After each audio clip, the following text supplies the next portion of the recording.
नमस्कार, मेरा नाम है शुभम शुक्ला। आज यानी 15 नवंबर को मध्य प्रदेश सरकार ने जनजातीय गौरव दिवस का आयोजन किया। इस दौरान सरकार द्वारा राजधानी भोपाल में बड़े पैमाने पर एक कार्यक्रम का आयोजन किया गया था, जिसमें आप सब जानते ही हैं कि प्रधानमंत्री नरेंद्र मोदी ने भी शिरकत की। इस कार्यक्रम की भव्यता का आयोजन इसी बात से लगाया जा सकता है कि इस कार्यक्रम में लगभग 2.5 लाख आदिवासी जुटे थे और इसकी तैयारियों में एमपी सरकार कई दिनों से लगी हुई थी। पूरे जिलों से, मध्य प्रदेश के जितने जिले हैं वहां से बसों में भरकर आदिवासियों को भोपाल लाया गया था। आपको पता ही होगा कि 15 नवंबर को महान आदिवासी नेता और स्वतंत्रता संग्राम सेनानी बिरसा मुंडा की जयंती होती है, जिसके उपलक्ष्य में सरकार द्वारा यह बड़ा आयोजन भोपाल में किया गया था। लेकिन पिछले दिनों जब प्रधानमंत्री नरेंद्र मोदी से लेकर सीएम शिवराज तक ने बिरसा मुंडा को भगवान कहकर संबोधित किया, तो लोगों में कई तरह की भ्रांतियां रही कि बिरसा मुंडा भगवान कैसे। लोगों ने कई सवाल किए कि भगवान बिरसा मुंडा को लोग भगवान क्यों कह रहे हैं। लोग बिरसा मुंडा को महान स्वतंत्रता संग्राम सेनानी और आदिवासी नेता तो मान रहे थे, लेकिन भगवान कहना उनके गले नहीं उतर रहा था। तो चलिए आपको बताता हूं कि बिरसा मुंडा कैसे पहले ईसाई बने, फिर पुनः आदिवासी बनकर हिंदू धर्म को अपनाया और फिर उसके बाद अलग धर्म की स्थापना की एवं भगवान की उपाधि भी धारण की।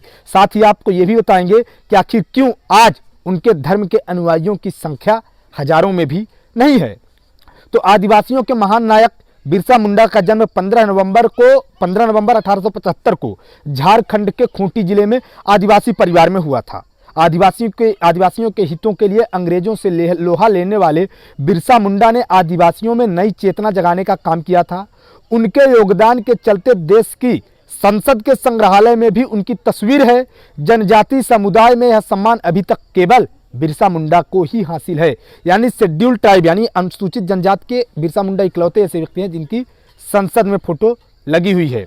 तो इतिहासकारों के अनुसार बिरसा मुंडा के परिवार ने पहले ईसाई धर्म अपना लिया था और बिरसा मुंडा की शुरुआती पढ़ाई भी मिशनरी स्कूल में हुई थी। रिपोर्ट के अनुसार ईसाई मिशनरी द्वारा जिस तरह से मुंडा समुदाय की पुरानी व्यवस्थाओं की आलोचना की जाती थी, उससे बिरसा मुंडा जब गए ईसाई धर्म में तो वो काफी नाराज हो गए और जिसके चलते उन्होंने ईसाई धर्म को भी छोड़ दिया और पुनः आदिवासी तौर तरीकों में लौट आए, पुनः हिंदू धर्म को अपना लिया, ईसाई को छोड़ दिए।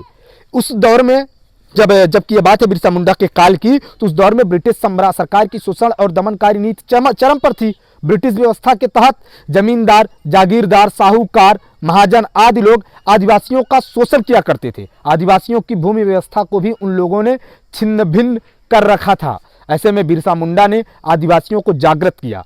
साल 1894 बिरसा मुंडा के जीवन में अहम मोड़ साबित हुआ, जब वह आदिवासियों की जमीन और अधिकारों के लिए चलाए जा रहे सरदार आंदोलन में शामिल हुए। साथ ही उन्होंने अंग्रेजों के खिलाफ बगावत का बिगुल भी बजा दिया था, बगावत का बिगुल भी फूंक दिया था। अब बात करते हैं बिरसा मुंडा के अलग धर्म बनाने की। बिरसा मुंडा ने साल 1895 में अपना नया धर्म शुरू किया, जिसे उन्होंने बिरसाइत कहा।